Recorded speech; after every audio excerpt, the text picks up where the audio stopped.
साथियों, प्रदेश में 2024 के लोकसभा इलेक्शन आने वाले हैं।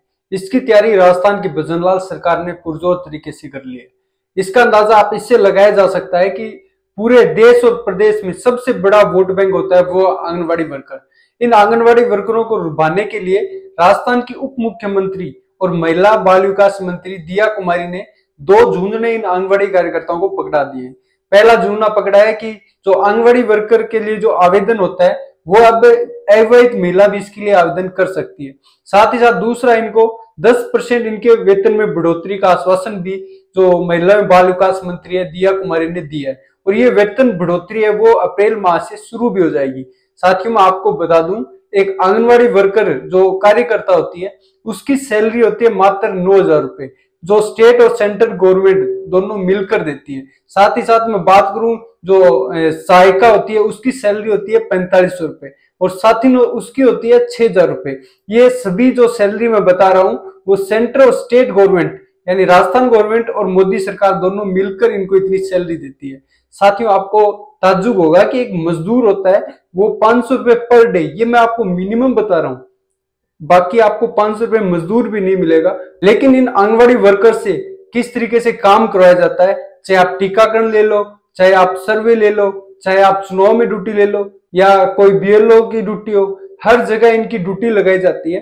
कोविड जैसी महामारी में इन महिलाओं से किस तरीके से राजस्थान ही नहीं, जो सेंट्रल गवर्नमेंट ने भी काम करवाया और इनको कोरोना वॉरियर की उपाधि दी गई। मात्र उपाधि देने से इनका भला नहीं होगा, लेकिन इनको मिनिमम वेज भी नहीं दिया जाता। साथियों, इनका मंत्रालय भी है और इनका मंत्री भी है, इनका निदेशक भी है, हर जगह इनके अच्छे अच्छे पदों पर लोग बैठे हुए हैं, लेकिन इन आंगनवाड़ी वर्करों को आज तक कर्मचारियों का दर्जा भी नहीं मिला। ये सिर्फ वेतन भोगी बनकर रह जाते हैं। साथ ही साथ इनकी जो ये सैलरी मैं बता रहा हूं, ये सैलरी भी इनको समय पर नहीं दी जाती। कहीं कहीं इनको 3-3 महीने में दी जाती है, कहीं कहीं इनको 2-2 महीने में दी जाती है। तो इस प्रकार इनको समय पे ये सैलरी भी नहीं मिलती, सिर्फ तारीफें और सिर्फ मीडिया के सामने दिखाने के लिए कि इन महिलाओं के साथ जो महिला सशक्तिकरण को बढ़ावा दिया गया है। कोविड के समय भारत के प्रधानमंत्री नरेंद्र मोदी ने खुद इन आंगनवाड़ी वर्करों की कितनी तारीफ की थी, और इनको दूर दराज क्षेत्र में जाकर इन महिलाओं ने किस तरीके से कोविड को, संक्रमण को बचाने का काम किया था। लेकिन इसके बदले में सिर्फ इनको तारीफें मिली, इनके वेतन में किसी प्रकार की कोई बढ़ोतरी नहीं हुई। साथ ही साथ इनको मिनिमम वेज भी नहीं दिया जाता। आपको मैं बता दूं कि जो आंगनवाड़ी वर्कर होती है वो हर काम करती है, चाहे गांव में कोई सर्वे हो, कोई गर्भवती महिला से बच्चे से लेकर और बूढ़ों तक, इनका पूरा जो काम रहता है पूरा गांव का मैनेजमेंट देखने का। लेकिन इन आंगनवाड़ी वर्करों का कोई रखवाला नहीं है, कोई इनकी सुनने वाला नहीं है। ये समय समय पर आंदोलन भी करती है, लेकिन देश का मीडिया इस तरीके से बिक चुका है कि इनके आंदोलन को भी कोई जगह नेशनल मीडिया में नहीं मिल पाती। साथियों, आपका इस वीडियो के क्या कहना है एक बार कमेंट करके जरूर बताएं, और सरकार को अगर कुछ करना ही है तो इन आंगनवाड़ी वर्करों के लिए कम से कम इनको कर्मचारी को दर्जा दिया जाना चाहिए। हमारे हेल्थ सेक्टर के एक बहुत मजबूत स्तंभ की चर्चा की जरूर करना चाहता हूं। अक्सर हमारे इन साथियों की चर्चा छूट जाती है।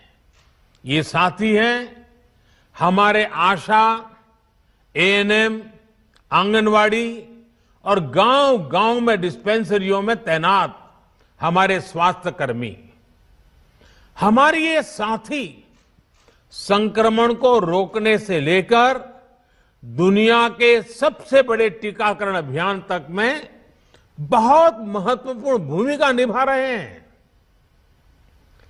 मौसम की स्थितियां, भौगोलिक परिस्थिति कितनी भी विपरीत हो, ये साथी एक एक देशवासी के सुरक्षा के लिए दिन रात जुटे हुए हैं।